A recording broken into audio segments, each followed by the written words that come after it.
All right, Atlantians, the return of death, and this is a preview of the third book. So this author Kevin Samuel Premkumar has written two books so far: Atlantians, the Mysterious Ring, and then the second book was Atlantians, the Lost Warrior. Sorry, the Atlantians, the Foreign Warrior, and now this is the third one, the Return of Death. Prologue. All of the adventures in the spiritual world began when a 12-year-old orphan named Jake is given the magical and mystical ring by the great and ingenious mediator Henry Dauberson Rogers III, though his identity was not revealed. This ring served as a portal between the physical universe and the spiritual world. Jake and his friends took the help of hope, practice, preparation, dexterity, determination, and motivation to overcome death. The, within quotes, literally inhuman ruler of the underworld or Sheol. Death had kept destiny, the Lord of Atlantis, the place where things were always normal, but still joyful and happy under captivity. When Jake helps take back the kingdom of Atlantis from the power of death, he rightfully holds it back into the authority of destiny. When Jake returns to the physical world after his journey in Atlantis, he leads a normal life. He also had interesting memories of the spiritual world to share to his grandson, David. David was Jake's only grandson and he loved him as his own son. It is all a matter of faith. Little children have faith in what they listen to. David was no exception. He believed the stories that his grandfather told him as a little boy. His grandfather had also told him about the magical ring, hoping that his grandson would one day find his way to the spiritual world and would be there to stop all evil and wrongdoing. 5-year-old David grew up to be a 12-year-old boy.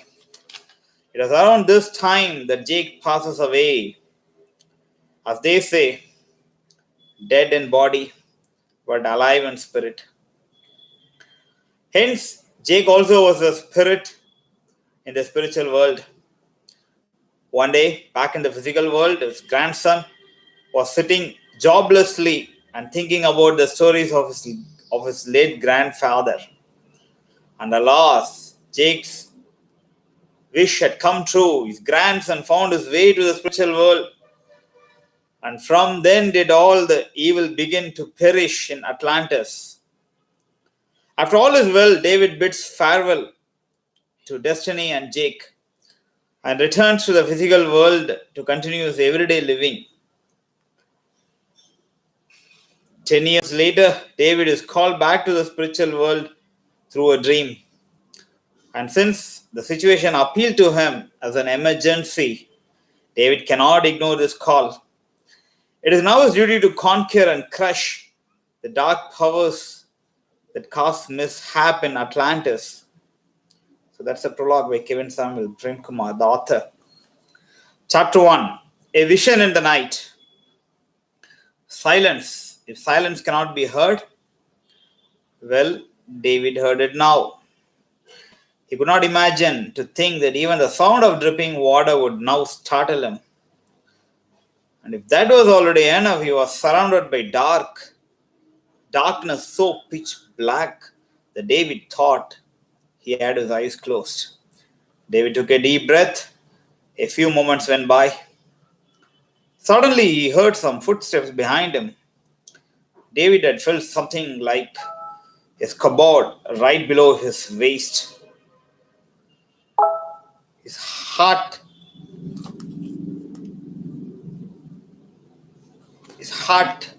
beat hard on his chest as he drew a sword and turned around.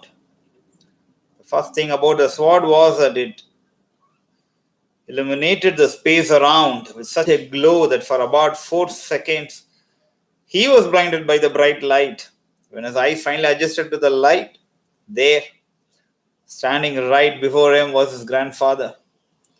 "David," he said in a humble voice, "it's me, David dropped his sword in shock. He nearly lost his balance from dizziness. "Grandpa!" he called, confused. "What are you doing here? I mean, where are we? I mean, what is going on?" He stammered. "Grandson," his grandfather said calmly, "it's been a long time since we've seen you."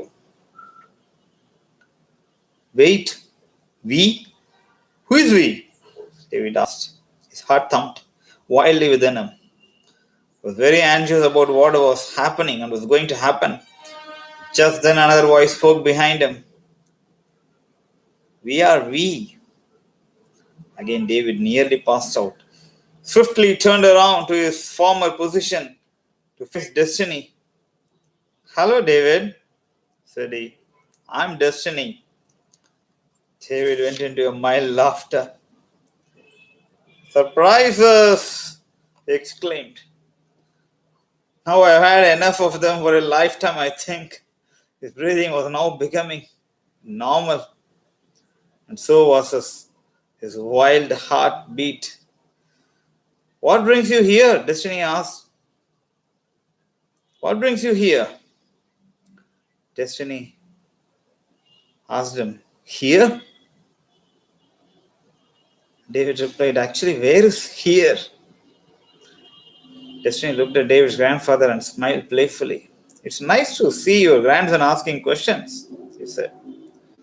"That's one good thing about little kids." "Kid?" replied David's grandfather with a chuckle. "He's 22 now and might be too mature to be called a kid." "Might?" Destiny laughed. "Kid he was, and kid he will always be." "Is that a blessing or is it a curse?" asked David, who was starting to get slightly annoyed at being called a kid. "Never mind that," said Destiny. "Let's get started on what we must." "You asked me where is here. Now I'll tell you where here is. You see, here is nowhere," Destiny continued. "We are now literally nowhere. So maybe you could call this a dream." "You mean a vision?" suggested David. "Yes, such of the sort," replied Destiny. "Thus I conclude that it is illogical for us to ask you what you are doing in our midst. Rather, it would make sense for you to question our presence in your dream." Before David had a chance to open his mouth, his grandfather continued for Destiny. "We come to discuss a very confidential matter regarding death." "Death? You mean Hades' predecessor? The one whom you had slain when he took over Atlantis?" David asked. "Yes, the exact one. I told you that he was expelled from the spiritual world by the strong essence of the magic of the ring. You were quite wrong in that presumption." "Forgive me, grandson," grandfather replied. "You see, death was sent to Sheol, the underworld, a cold, dark, and lifeless place. And so was his successor Hades. They remained resting in the underworld for a long time and had not come back for thousands of years. However, although Sheol is a dead place, these two wicked beings are immortal ones that will bring trouble for thousands and thousands of centuries. When these two dark forces join together, we may not be able to stop them. That is why we came to call you to Atlantis." "Foreign warrior." David was silent. After a long time of thinking, just a few minutes, but to Destiny and grandfather Jake, it seemed like a couple of hours. David asked permission so that he could go back to the physical world. So think about this for a few minutes. "Sure," said Destiny. "But you must make haste." As he snapped his fingers, he and David's grandpa disappeared, and David found himself in his bed in his bedroom at the middle of the night. Chapter 2. A discussion on plants. David was, at this time, very sleepy. He had just finished his college and was enjoying his taste of freedom for a month or two, snoozing for 12 to 14 hours every day. and doing almost nothing at all during the day. There was nothing that relaxed David than sitting at home joblessly and relieving his mind of all burdens. Now that David was up out of bed, he decided to first brush his teeth.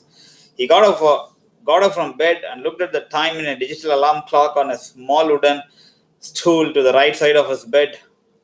This important arrangement is so that David can always reach the snooze button when the alarm goes off on mornings. The clock read 2 a.m. Not a bad time to brush my teeth, thought David. Also, only if he had brushed his teeth, he could eat something. David grabbed the ring that he had placed next to his alarm clock before he started sleeping and headed to the bathroom. The bathroom was inbuilt within his room and was complete with a bathtub, a toilet, a shower, a sink, and a mirror right above the sink. David went in, took a hot bath, sat on the toilet for a while, brushed his teeth, shaved his newly grown facial hair. 22 is an age of total manliness after all. Popped a few pimples near his chin, applied aftershave lotion, and walked out, grasping the ring with his hand. David slowly closed the bedroom door so as to make no noise and crept silently past his parents' bedroom. Though there was no need for such professional sneaking, as David could hear both his parents snoring deeply with the door closed. And that's probably the reason why he did not sleep very well the night before the last.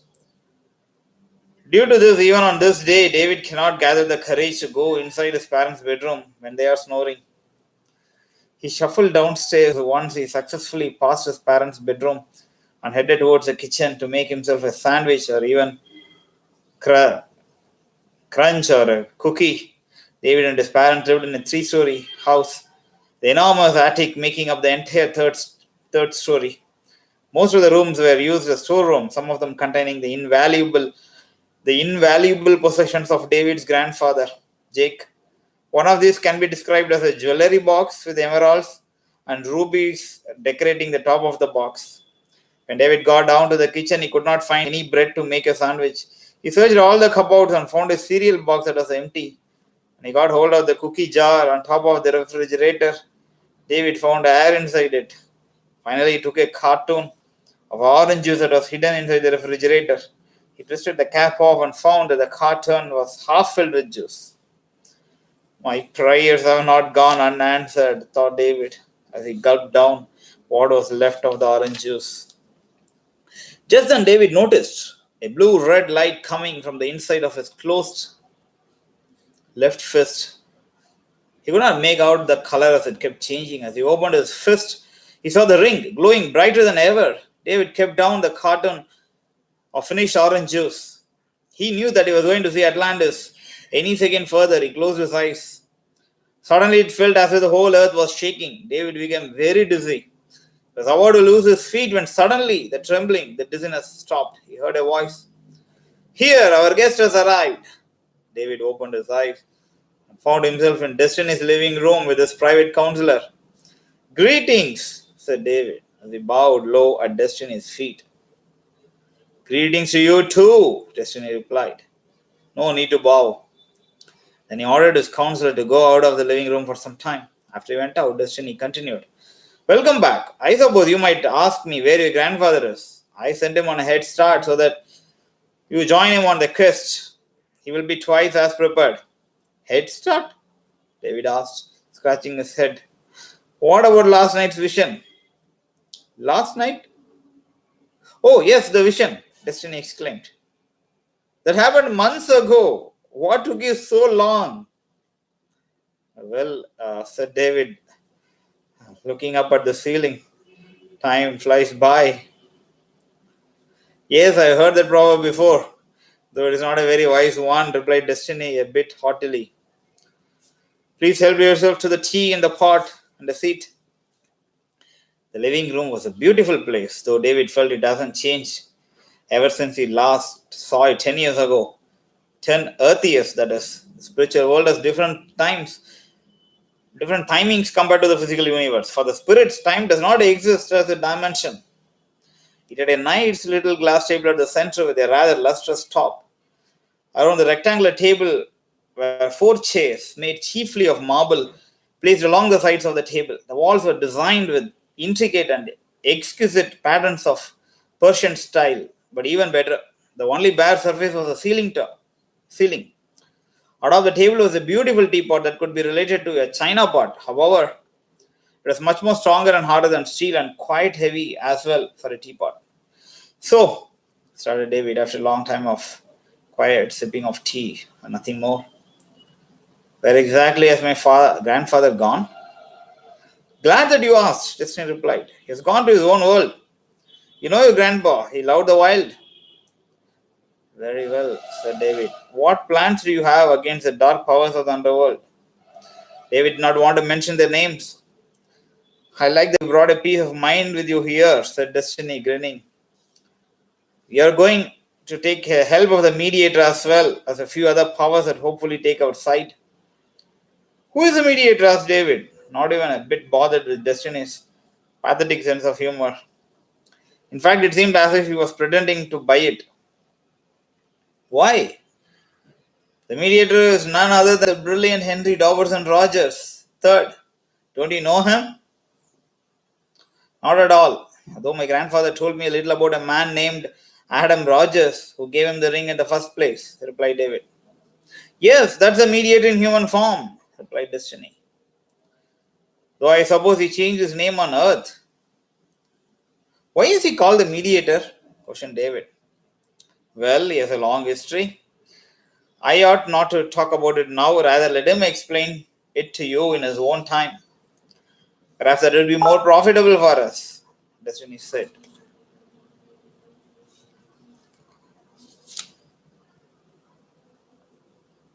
And there's a reference here. You can read more about this in Book 2, The Foreign Warrior. More about what? Okay, he has gone to his own world. Okay. Glad that you asked. Destiny has gone to his own world. So grandfather Jake has gone to his own world, and okay, you can read more about this in the previous book. Okay, so that previous book is up on Amazon. Atlantians, the Foreign Warrior. Okay, so now coming back to the conversation between David and Destiny. Then Destiny took David to his army's barracks. They equipped themselves with armors of gold and silver, with a bronze shield and a diamond sword for each. They rode on horses that had platinum horseshoes and aluminum saddles.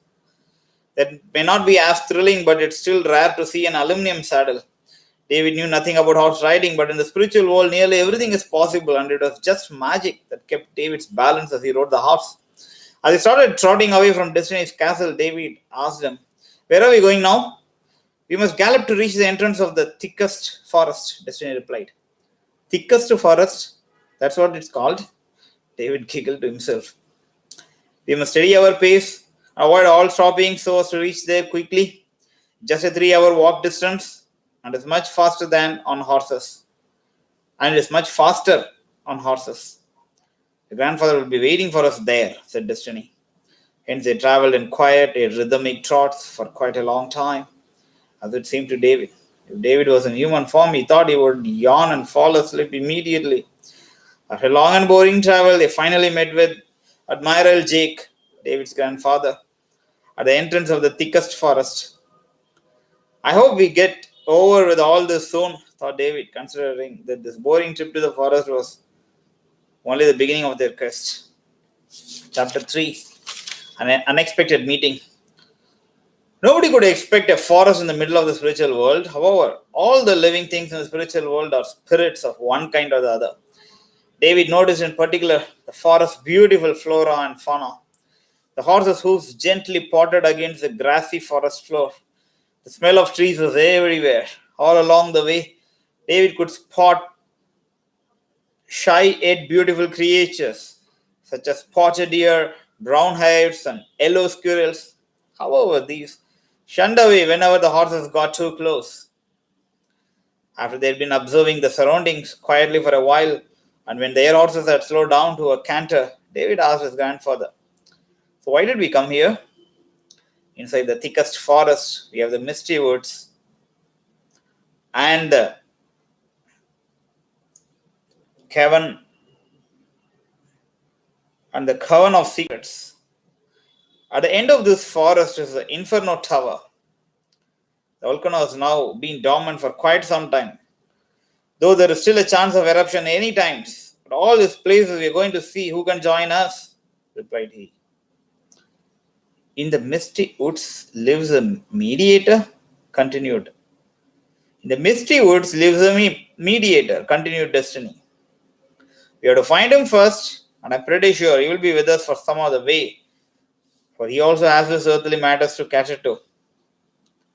This news made David a bit cranky, for he thought that the mediator was a gladiator or warrior, without whom they cannot win the battles to be fought along the way. But he did not lose heart. Finally, after hours and hours of traveling, the forest was sickening for David, like within brackets. It was a very long journey. They arrived at the misty woods. First thing David noticed was a small mountain that can be seen in the mist above the trees.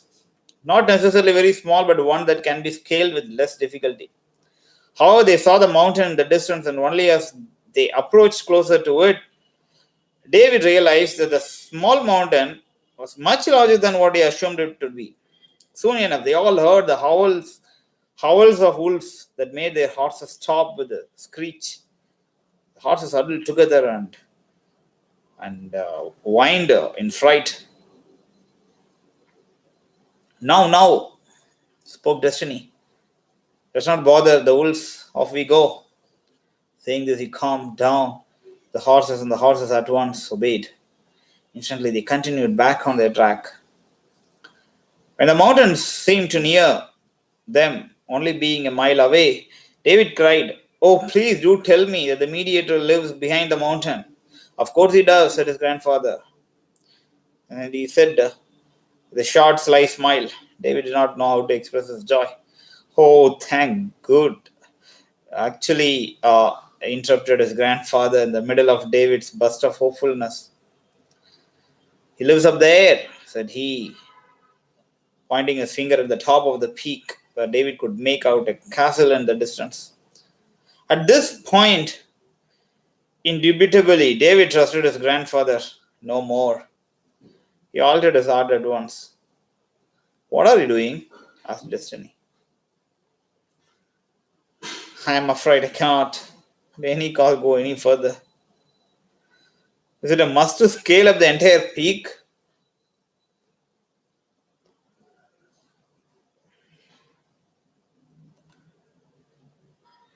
"Or stay down and get eaten by wolves?"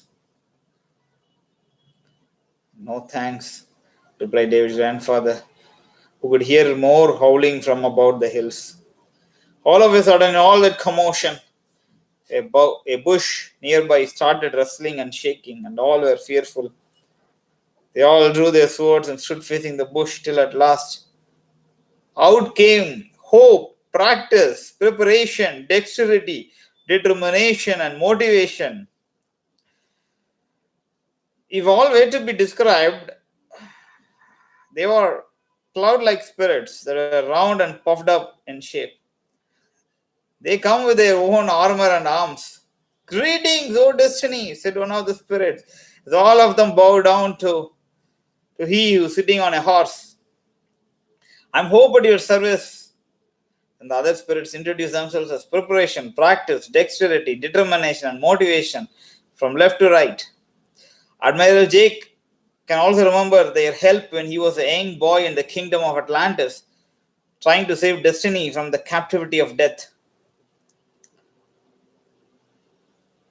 "However, it's rather tiring and confusing to call you all by name," complained David. "You may call us Hope and Company, O foreign warrior," said Hope. These six were a couple of merry beings that seemed to stir the essence of courage in David. The more they talked and laughed, the more they influenced David's low mood. At last, Destiny invited them. We, the three, politely request Hope and Company to join us on our expedition. over and under, to conquer the evil forces that seek to diminish all good and kindness in the kingdom of Atlantis. Unfortunately, we may not join due to unforeseen issues that we have. However, Hope and Company is always available at your service if called by the three through the ring, replied Hope, and with that they parted. After Hope and Company disobeyed into the misty woods, Destiny asked, "Shall we now proceed?" "Yes, we may," replied David, filled with a new sort of energy. And here you can read more about Hope practice preparation. So there is just a book, a small footnote. You can read about them in book 1, The Mysterious Ring, more about Hope practice preparation, dexterity, determination, and motivation. "Yes, we may," replied David, filled with a new sort of energy which he could not describe. All right. So much for the preview. 3 chapters.